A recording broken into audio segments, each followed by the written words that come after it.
In this video, we're going to talk about symmetric distributions and skewed distributions. And even though we've already talked a little bit about outliers, we're going to come back to them to show how skewed distributions and outliers are related.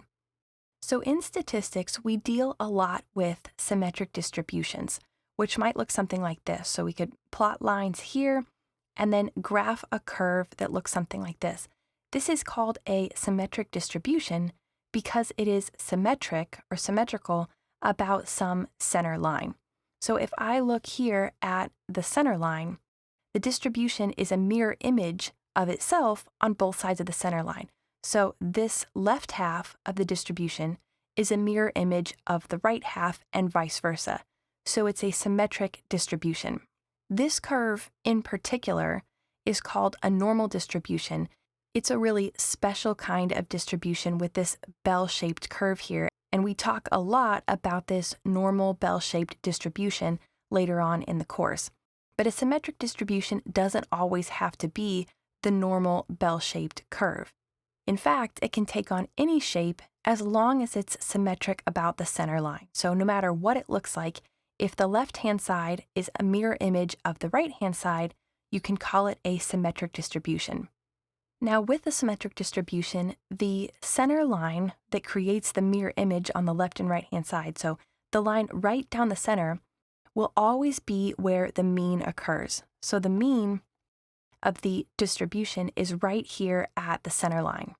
It just so happens that the median is also right along the center line as well. So both the mean and the median have this value of the center line, the line that makes the distribution a mirror image, regardless of what that value is. In contrast, we can also look at a skewed distribution. So again, we'll just have the same plot, but our distribution might look something like this.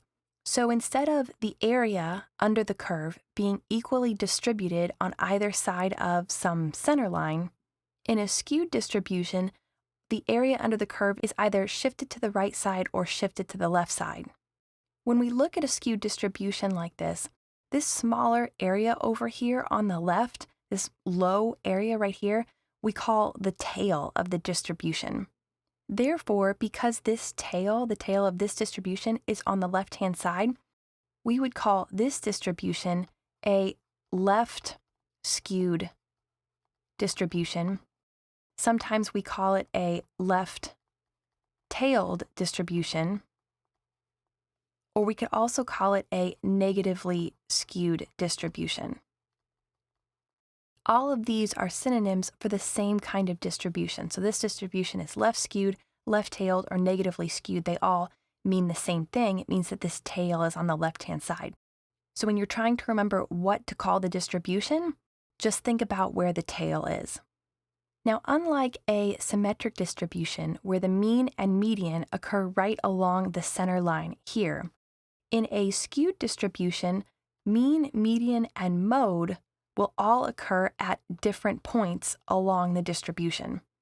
Now, I've just sketched these in roughly to be representative. I don't know if they're actually at these points. What matters here is the order of the mean, median, and mode because the order will always be the same. So with a left skewed distribution, the mean is always going to be over here on the left side, closest to the tail. That's because there are values over here within our data set at the end of the tail that are outliers in the data set and are pulling the mean toward those outliers. They're pulling the mean this way. The center line here is the median of the data set, and the median specifically is going to be at whatever point divides the area under the curve in half perfectly. So the median will be wherever all the area on the left-hand side of the line is equal to all the area on the right-hand side of the line. And the median will always be to the right of the mean in a left-skewed distribution. And then this point here is the mode. The mode will occur at the peak of the distribution. So wherever the distribution is highest, that's where the mode will be. So for a left-skewed distribution, the order will always be mean on the left, then median, then mode. We can contrast this with a right-skewed distribution, as you may have guessed. So again, we would draw lines here, and our right skewed distribution would be sort of a mirror image of the left skewed distribution, and we would again put in our 3 lines here. So we would call this a right skewed or right tailed, because the tail is on the right, or positively skewed distribution. And then our mean, median, and mode are flipped. So now the mean is on the far right because the outliers in the data set that are in the tail here are pulling the mean toward the outliers. They're pulling the mean toward the tail. The median will be in the center. Again, it is the line that divides all of the area under the curve in half completely, such that 50% of the area is to the left of the median and 50% of the area is to the right of the median. And then this far left line will be the mode. And again, the mode will occur wherever the data peaks, the highest point here of the right skewed distribution. Now, since we've been talking about outliers that exist here in the tails of these left and right skewed distributions, and these outliers are pulling the mean of the data towards themselves, let's go ahead and take a second to talk a little bit about outliers. So if we want to give an example of a real data set that has a skewed distribution because of an outlier, we could look at this data set here. We've created a dot plot for it, and you can see that the vast majority of the data is clustered between 66 and, 71, 2, 3, and 73. We have one value here at 75, and then we have a value all the way up here at 103. This would be an example of a data set that would create a skewed distribution. Because if we were going to draw a distribution for this, and this is totally rough, but it might look something like this, where we have the bulk of our data coming here, and then we have this coming here, and the tail, drifts off this way, something like that. So we can tell right away this is a right skewed, right-tailed, or positively skewed distribution. And if it weren't for this outlier up here, we wouldn't have this long tail on the right-hand side. If we can imagine that data point gone, and we just have all of our data tightly clustered here, it wouldn't be a perfectly symmetric distribution. We can see our data isn't perfectly symmetric, but it might look roughly normal or roughly symmetric because all of the data is, pretty tightly clustered around this area. It's when we have an outlier like this that this tail can be created along the right-hand side of the distribution and skew it out to the right side. Now, whenever you have a skewed distribution like this one, where you have an outlier that's pulling the data to one side or the other, your median is going to be a better measure of central tendency than the mean, because the mean is getting skewed by the outlier. Like we saw in our distributions here, the mean is either this far left line or the far right line, the line closest to the tail, because it's getting skewed by the outliers. So if you have a skewed distribution and you want an accurate representation of central tendency, the median is going to be a better bet than the mean. And similarly with spread, measures of spread, the interquartile range will be a better measure of spread than the standard deviation. That's when you have a skewed distribution. When you have a symmetric distribution, mean and standard deviation are going to be better measures of central tendency and spread. So you could almost say it this way.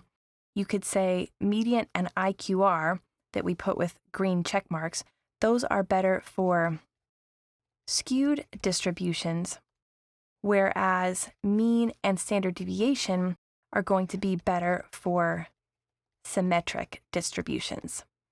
Now with this data set up here that we have the dot plot for, if we actually found the median of the data, we would see that it's 69.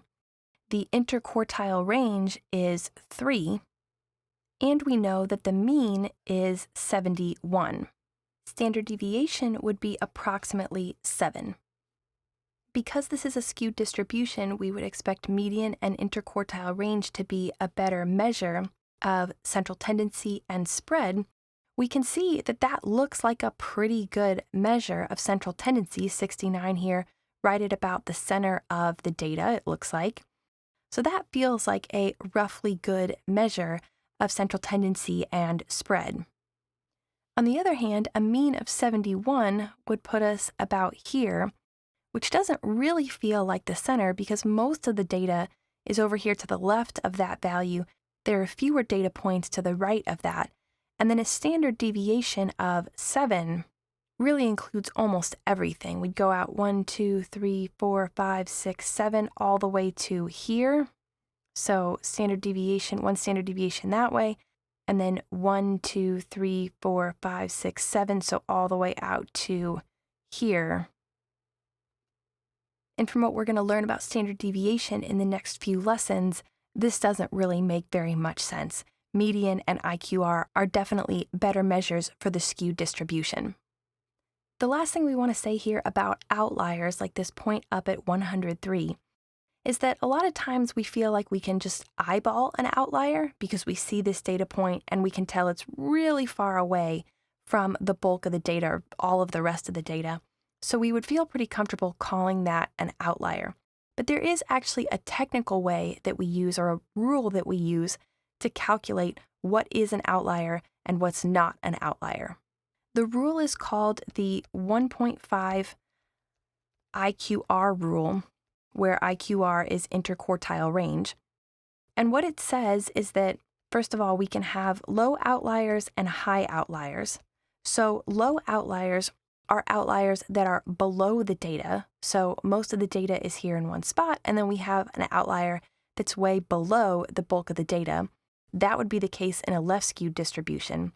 And then in a right skewed distribution like this one, we will have one or more high outliers, which are outliers that are above or higher than the majority of the data. Remember before when we talked about box and whisker plots, we were able to come up with values for the first, second, third, and fourth quartile, and we called those Q1, 2, 3, and 4 respectively. Well, to calculate a low outlier, we would use the formula Q1 for the first quartile minus 1.5 times the interquartile range. So we would take our interquartile range, in the case of this data set, it would be 3. We would multiply 3 by 1.5, so we get 4.5 there. And so we'd say that low outliers are any values less than Q1 minus 4.5. The formula for high outliers is going to be Q3 plus 1.5 times the interquartile range. So any value above this value or higher than this value is going to be a high outlier. So again, we'd take the interquartile range of 3, we'd plug it in here, multiply by 1.5. We'd get 4.5, so we would say a high outlier for this data set is going to be any value larger than Q3, the third quartile, plus 4.5. And that's just a rule that we can use to define outliers in a specific way.